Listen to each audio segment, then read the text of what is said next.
Hey everybody, Mike and Jeep from Hutchison Media back here again for another Hutchison Media couch session. Today we got Todd Markiewicz, my current mentor, former boss, current friend, joining us from 97.1 The Fan. Todd, welcome to the show. Hello everybody, thank you. Appreciate the invite. Yes, and for those of you who may not know of Todd, he's got a long senior executive experience in the radio business, well-traveled, successful in every stop that he's made, and certainly today he'll give us some insight and some tips and some thoughts that certainly will help you as you move through all the hard work that we know you do as well. Let's talk about radio. Let's do it. What is the single biggest misconception or way that you see people maybe could use radio better and do it differently? I think there's several things.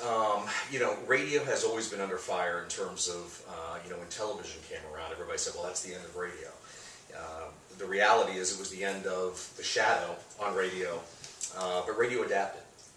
And I think radio has done a great job through the years of adapting no matter what things have come at it. And it doesn't matter if you're radio, TV, digital, we're all under siege for eyes and earballs, or eyeballs and ears.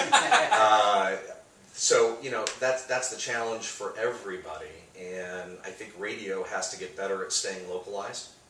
I think we got away from that as we got into a cluster environment and got away from private ownership groups and stations programming themselves to be individual stations and to compete. So that cluster mentality, I think, set us back a little bit. But I think it's coming back. Like fashion, all things are fashionable again. And I think the localization and that's really going to be the key for radio moving forward. Awesome. So here's another question. As a lot of times, almost when you're a rep at an advertising platform, media, you're almost like an entrepreneur in a way.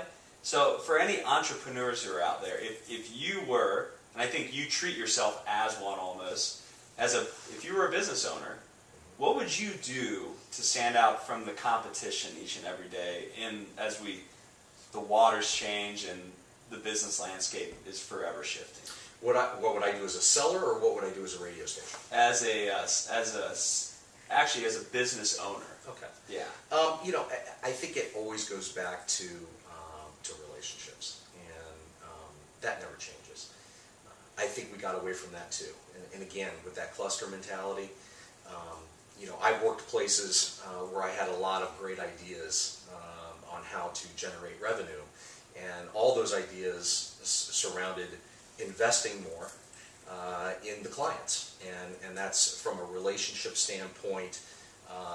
Not to be old-fashioned, but whether it's a breakfast, lunch, or dinner, or whether it's a trip, whether it's caring about a client who has been through something traumatic and taking the time to let them know that you care. And there's a variety of ways that we can do that. And we, again, got away from that, and it became about Wall Street. It became about, no, we can't spend that because of this.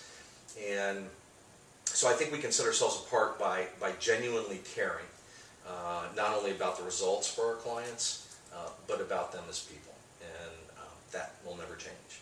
Unequivocally. Okay, now give us Now the good stuff. Yeah, good old media story that you tell at the tailgate. Oh, there's so many. I saw that question when you sent it to me. I mean, I've been everybody from Charlie the Tuna to the Easter Bunny. You do what you have to do in this business, I think.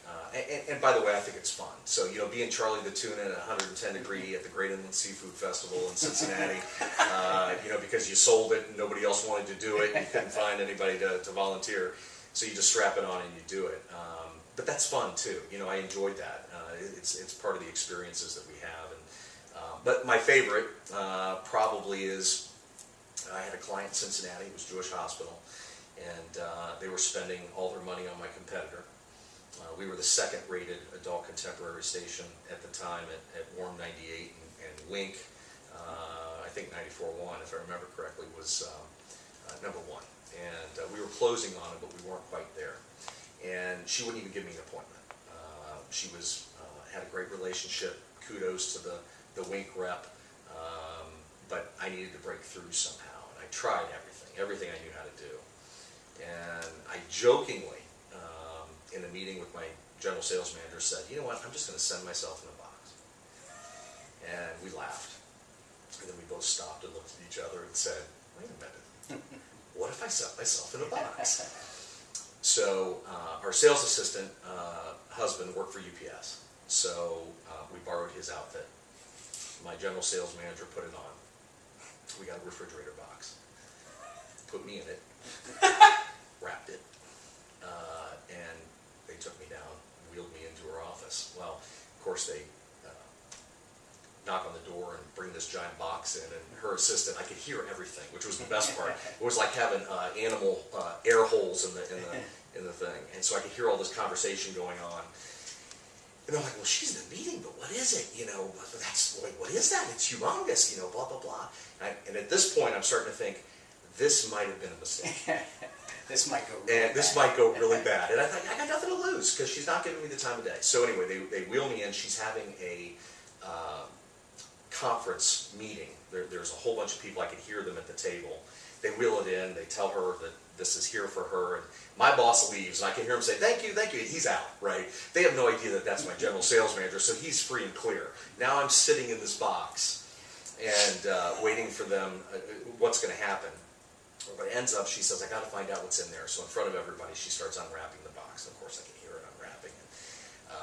And we had created a flap. And so as she unwrapped it, I hit the flap, scared the hell out of me. And unbeknownst to me, true story, they had a bomb scare at the hospital that morning. Oh, so when I popped out, she flipped out, and so did everybody else. Long and short of the story. We ended up getting the business. You know, it was a great account, and I ended up having a great relationship with her, and we stole the business from the competitor. And you know, so when we talk about outside the box thinking, Yes. that's about as Inside outside that. the box thinking as I think you can get. Thanks for sharing Great. that. That was Excellent. great. Thanks for having me. Don't forget the air holes if you do that. Absolutely. That's Very the tip of the important. day. Yeah. I would say let's change the pace, but obviously when you hear stuff like that, I think you already know people are every day. So my challenge to you is change the pace. Thanks for watching. And Todd, Jim, and I signing off from another Hutchison Media Couch Session. Thanks, guys. And as always, keep in touch with Hutch.